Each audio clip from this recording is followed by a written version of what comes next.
Welcome to the NoFace Show.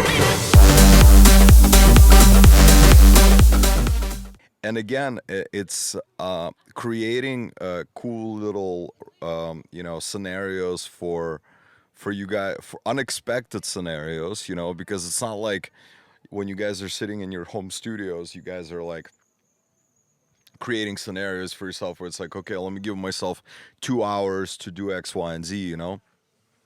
But when you collectively do that, you kind of put people on the spot, and I think that creates a learning curve. Honestly, it's kind of like is there pressure? Yes, of course there's pressure, but sometimes you need to have a little kick in the ass, when you're in the music industry, like what I was telling you guys, that like if a famous musician or a producer is in town for a couple of hours and he calls you and says, yo, you want to hop in, like you want to be prepared as a musician and not just always hope that like, oh, my USB is going to have these like smash ideas.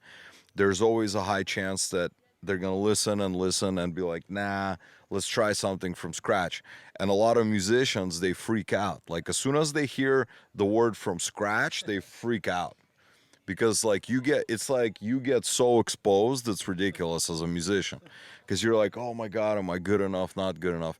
You need to learn how to produce on the fly. If you want to be great, you got to be able to produce on the fly. You don't have to finish the whole track, but be able to do things like if you're in the studio, let's say, how many stories I've heard where like at that particular moment, like this particular famous producer showed up, or like, Dr. Dre or something was that at the particular moment.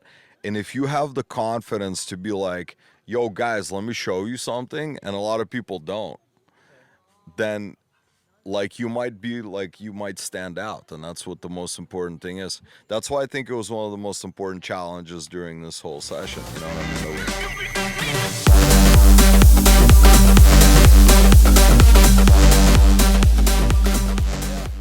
For sure. I'm also, it was really cool